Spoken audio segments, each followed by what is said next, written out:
look into a scenario in which Turkey and the Balkans go to war in 2022. Can they pull this off? I'm not sure, but I doubt it. I'm assuming most of you would agree Hungary is Balkan, but then these guys are obviously the Balkans, like Yugoslavia, Romania, Albania. There's no such thing as Yugoslavia anymore. Yugoslavia sadly died. And in this scenario, we're going to assume Turkey's wars in Iraq and Syria ended, and in Cyprus. Mostly because it wouldn't be fair for Turkey to have their troops everywhere. Or for countries that are weaker. With Turkey starting a big attack against the Balkans. It's pretty mean. Don't you think, Turkey? Although you get the most videos of me. Yeah. Kind of seems like you just want to make videos. I think Turkey's pretty chill. Sadly, Bulgaria is getting in trouble. Although they push up towards North Macedonia. They start an attack of Macedonia, and they basically take over the country quickly. And this attack continues north and into Bulgaria to capture the coast. And it captures the coast. And they do this. But then they make a surprise landing there in Cyprus. But as we all know, Greece is pretty evenly matched to Turkey. Greece makes 3 offensives into Turkey. Well, Turkey is a Balkan nation and an Asian nation, if you think of it. It's also technically a Caucasus nation, which is pretty cool. And now they start raining into Albania, one of the major supply routes, I would assume now, between Serbia and Greece.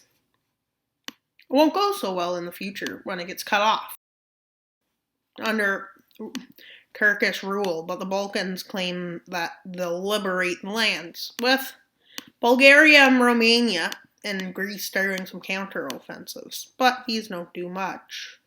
This is before Turkey's fully mobilized. They try to push here, but they fail.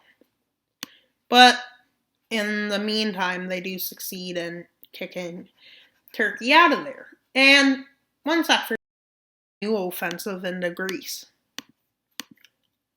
with the northern front stalling out, with Bulgaria's front stalling out, they push into Greece slowly, gaining land. They push down through Albania. But at this moment, their naval dominance starts coming back in the Aegean Sea, with them kicking them out of the Dardanelles. This being easy as they control the coast. And this making it much easier to defend itself. With Greece almost being forced into a retreat here. And they kind of get forced into another one here. With Turkey basically neutralizing Greece. With Greece moving troops to the other front to focus on. With a Greek strategic retreat from here, because there's a huge risk they would get encircled. With Turkey pushing south. But we have 3 nations gone. The third one's about to go, Montenegro. And they push up into Bosnia. And they even get into Croatia. Well, at this moment, Greece is in big trouble as they're spread far into Turkey that they shouldn't be. But the good news about this is that it allows them to be pushed back to there for Turkey's good news. But the bad news is it pushes Greece back. Like, the bad news pretty much is the same as good news sometimes. Like, but is there really bad and good news? Or is good news and bad news just a comparison? And I hope you are enjoying so far, because this is a great video. It's good. You need to subscribe if you're not. We're at 62. Like, we've been stuck at 60 for a while, but now we're at 62. That's only 13 away from our goal. And Bulgaria. Sofia breaking out. They push towards the city. And they take the city. And then Bulgaria gets pushed back. Bulgarian forces are not going to give up, despite they lost their full country, and they're in Serbia and Romania, with Turkey making some naval landings here, with the Battle of Bucharest being a failure for Bucharest or Romania. Yeah. And they push up here.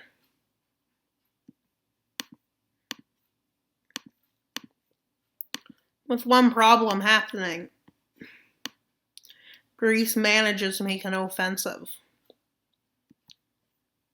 With them starting a speedy offensive in the north now, speeding it up.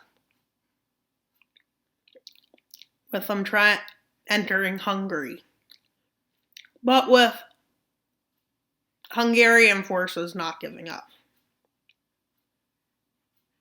And then, well, one thing happens. Bulgaria inspired by Albania.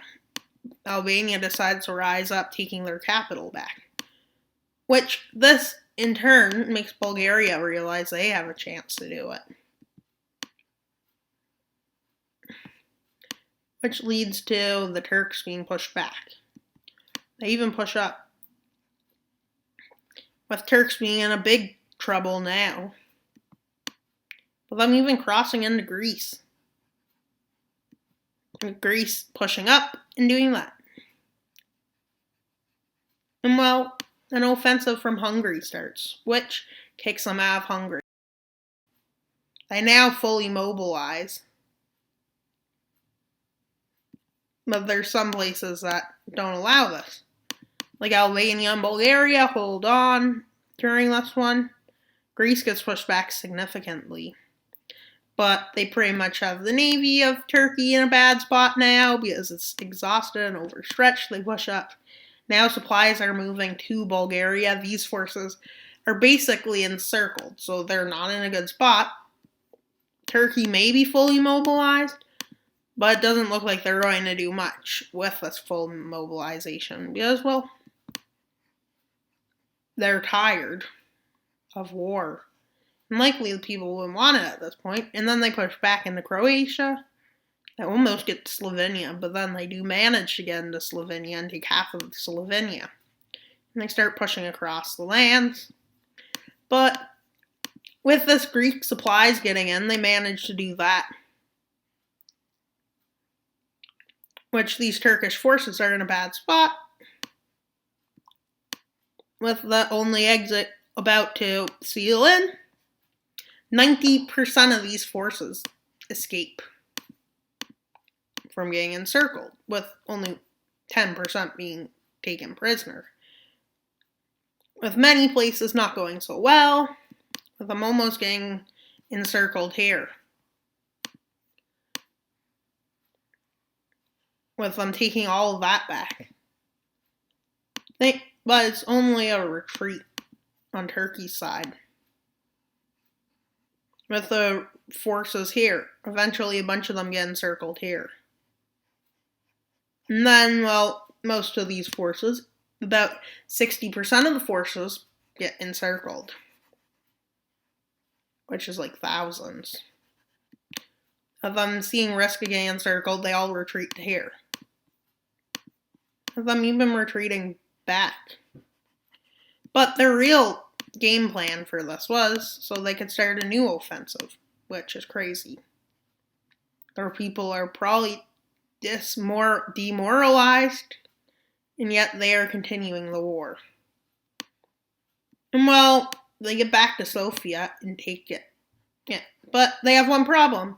This is where their forces are completely destroyed, exhausted, and demoralized. So this happens in the naval front, with Turkey being shocked, with them taking both of the straits. Now Turkey's in a bit of trouble, as they lose all of this, as they have rebels pop up, Kurdish rebels, which would make sense because because Turkey is in trouble. Why not take independence if you're different culturally? Well, a lot of independence has in common.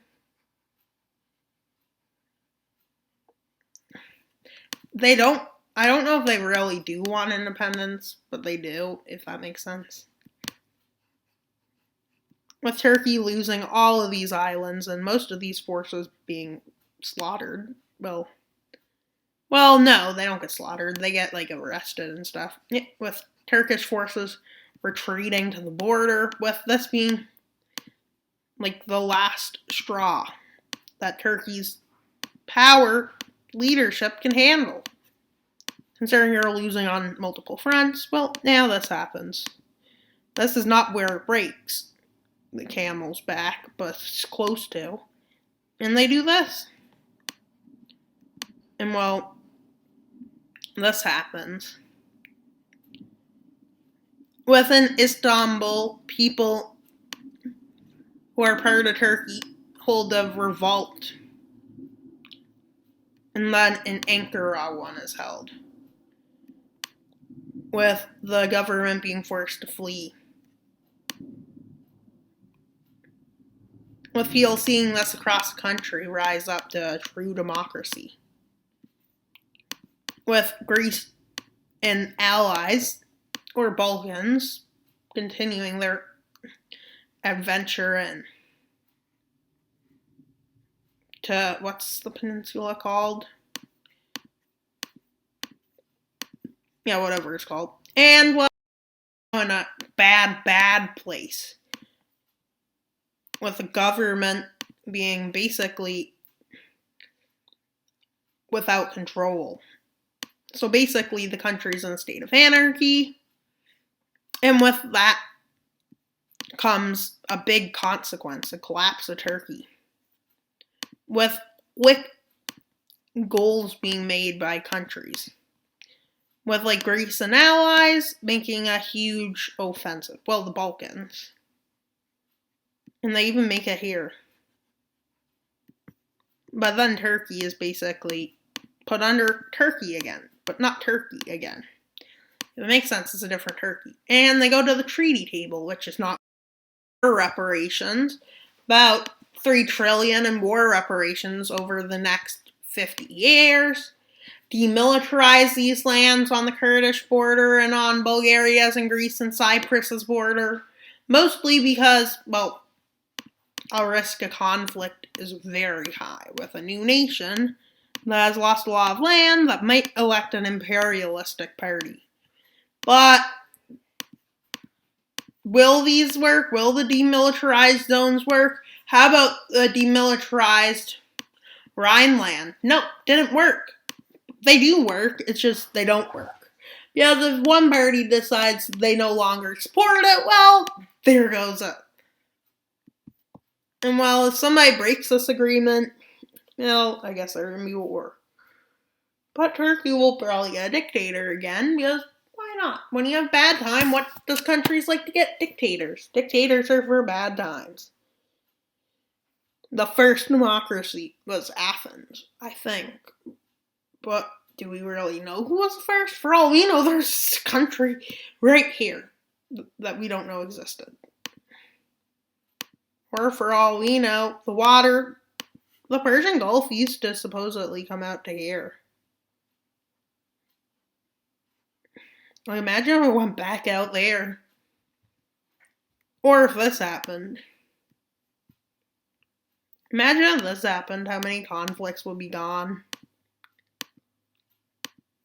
If this just happened, then that happened, then this, that, this, that, and this all disappeared, how good the world would be. And this, and this, and this, and this. The world will be at peace. Yeah. And I hope you enjoyed this video. Please like and subscribe. That's all for today's video. Wild Mapper wasn't out. I forgot to say one big detail. Well,